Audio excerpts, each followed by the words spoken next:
Assalamualaikum warahmatullahi wabarakatuh. Salam sejahtera untuk kita semua.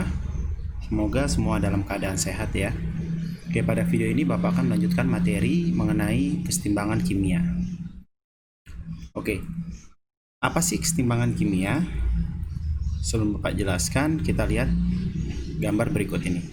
Nah, apakah abu hasil pembakaran kertas dapat diubah kembali menjadi kertas seperti semula? Pasti kalian pernah dong membakar kertas ya. Apakah abu tersebut dapat kembali menjadi kertas? Tentu jawabannya tidak bisa ya. Nah, mengapa? Tapi kalau kita bandingkan dengan misalnya kita merebus air. Nah, air tersebut bisa menguap ya, menjadi uap air.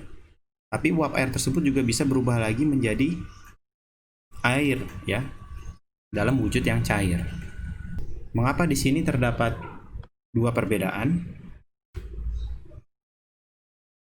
Oke. Karena yang pertama reaksi kimia itu yang pertama jenisnya adalah reaksi irreversible atau reaksi satu arah. Contohnya apa? Contohnya tadi abu yang kertas yang dibakar tadi menjadi abu. Nah, tidak bisa abu menjadi kertas kembali. Begitupun reaksi yang kedua yaitu reaksi reversible atau reaksi bolak-balik. Nah, contohnya tadi air yang bisa berubah wujud ya. Kesetimbangan dinamis pada penguapan air. Oke, kita lihat di sini. Kita anggap di sini ada satu wadah ya. Wadah yang pertama. Di sini tidak ada sumbatnya. Ya, tidak ada sumbat sehingga di sini tidak terjadi kesetimbangan karena air menguap dan keluar dari botol. Ya, jadi sehingga penguapan air itu keluar ke lingkungan. Nah, sehingga tidak terjadi kesetimbangan. Yang kedua, belum terjadi kesetimbangan, laju penguapan lebih besar daripada laju pengembunan. Nah, saat diberikan sumbatnya ini udah ada, tetapi laju penguapannya lebih besar dibandingkan laju pengembunan. Kemudian, pada waktu tertentu ternyata terjadi kesetimbangan, laju penguapan sama dengan laju pengembunan. Nah, jadi memang laju reaksi bisa kita simpulkan di sini. Dia butuh waktu ya supaya laju tersebut kalau di sini contohnya laju penguapan dan laju pengembunan itu sama, atau laju dari reaktan ke produk atau dari produk ke reaktan itu bisa sama. Nah, supaya lebih mudah kalian memahaminya, Bapak ada video. Silakan kalian lihat video berikut. Okay, this little demonstration kind of helps us with the idea of equilibrium and reversible reactions. So what we see here, to start off, we have colored water, some green water here. That represents our reactant side of our process. And then, of course, we have our empty container over here that represents our product side of the process. So in any good reaction, when you start the process, everything's a reactant. So we all have all the water over here, and nothing is a product. When you have a reversible reaction, or a reaction that has to reach equilibrium, what happens is as soon as you start making product, that product also starts making reactant. So on our very first scoop, if I'm using two identical beakers, okay.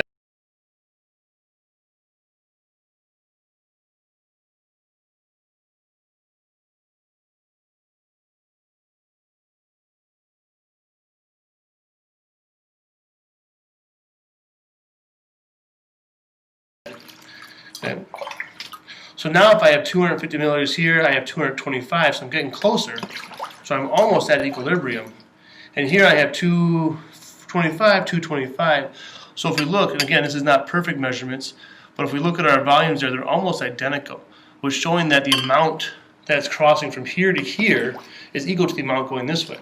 Now the amount in the beakers represents the rate. Okay, so the rate of transfer is the same. From here on out, I can do this for a day, 2 days, 10 days, 10 seconds. It doesn't matter. This is at equilibrium. Mudah-mudahan kalian bisa lebih memahami ya kesetimbangan dinamis, proses terbentuknya kesetimbangan dinamis.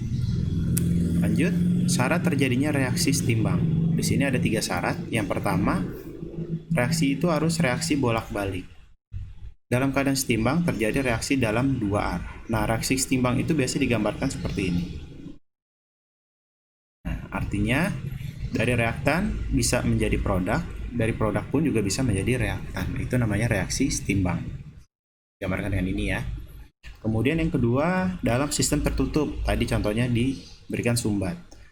Suatu sistem reaksi di mana zat-zat yang bereaksi dan zat-zat hasil reaksi tidak ada yang meninggalkan sistem. Tidak ada yang meninggalkan sistem. Kemudian yang ketiga, bersifat dinamis, yaitu secara mikroskopis reaksi berlangsung terus-menerus dalam dua arah dengan laju reaksi pembentukan sama dengan laju reaksi penguraian. Secara mikroskopis. Kita ketahui ya, sampai sampai saat ini belum ada alat yang bisa melihat atom ya, ataupun bisa melihat perubahan reaksi pada atom. Misalkan air kan terbentuk dari hidrogen dan oksigen. Nah, kita belum bisa melihat proses terbentuknya air dan oksigen sehingga dia membentuk H2O dalam segi molekul. Tapi kita bisa menggunakan pendekatan. Oke, Bapak ada videonya. Silakan kalian lihat. Materi kesetimbangan kimia. Proses terjadinya kesetimbangan. Bagaimanakah suatu reaksi dapat mencapai keadaan setimbang?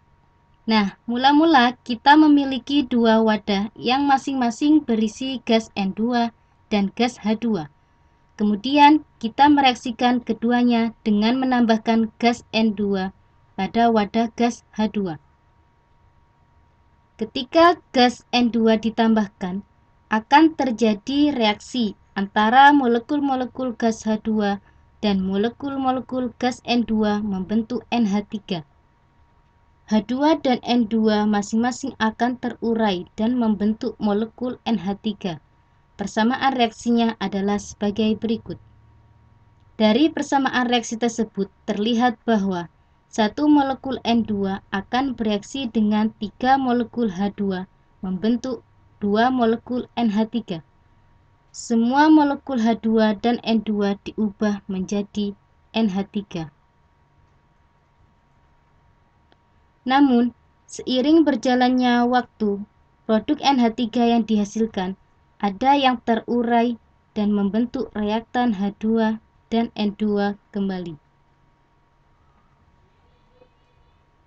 2 molekul NH3 akan terurai menjadi 1 molekul N2 dan 3 molekul H2 yang merupakan kebalikan dari reaksi pembentukan NH3. Sehingga dalam keadaan ini terjadi reaksi pembentukan NH3 sekaligus penguraian NH3. Dan persamaan reaksinya dapat ditulis sebagai berikut. Kemudian jumlah NH3 yang terbentuk dan jumlah NH3 yang terurai tidak lagi berubah atau jumlah molekul N2, H2, dan NH3 tidak berubah seiring berjalannya waktu dan laju reaksi pembentukan produk NH3 dan penguraian produk menjadi reaktan sama.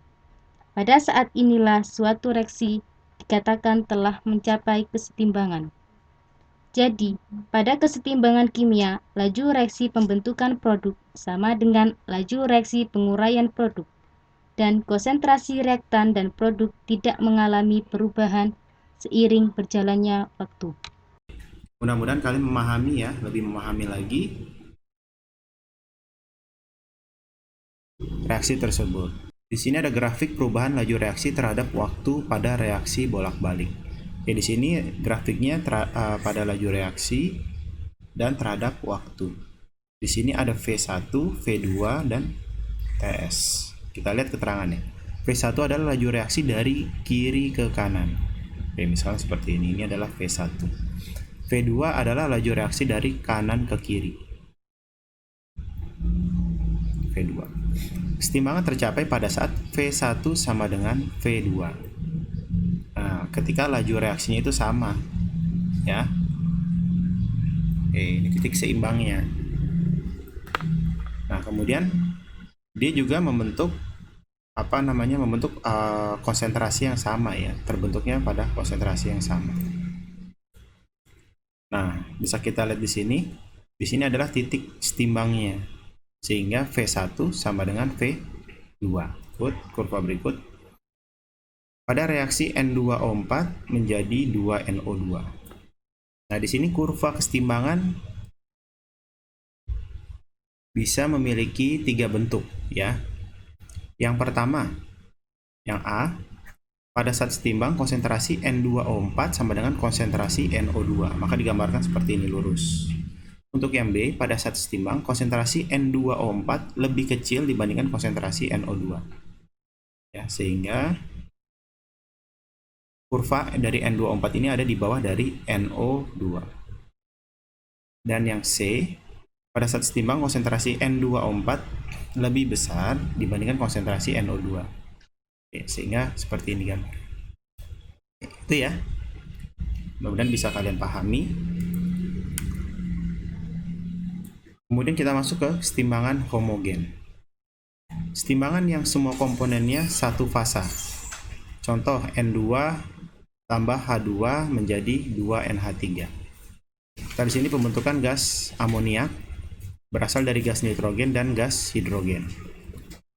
Kita ketahui fasa atau wujud zat itu yang pertama salah satunya ada gas ya. Kemudian ada S itu apa? Solid. Kemudian ada L itu liquid. Kemudian ada lagi aqueous atau aqueous. Oke, seperti itu ya. Itu adalah wujud zat. Kemudian kesetimbangan heterogen ya ini kesetimbangan yang terdiri dari 2 fase atau lebih. Nah, di sini contohnya dari kalsium karbonat menjadi kalsium oksida dan karbon dioksida. Nah, di sini kita lihat fasanya solid dan gas. Nah, di sini ada 2 fasa. Kalau yang di atas tadi kan 1 fasa. Tuh bedanya ya, setimbangan homogen dan setimbangan heterogen. Sehingga definisi dari hukum kesetimbangan adalah hukum kesetimbangannya ialah hasil kali konsentrasi zat-zat hasil reaksi. Berarti kan di sini adalah 2NH3 ya. Konsentrasi itu harus dalam bentuk molaritas dipangkatkan dengan koefisien. Di sini koefisiennya 2 per hasil kali konsentrasi zat-zat bereaksi. Berarti zat-zat bereaksi yang reaktan ya.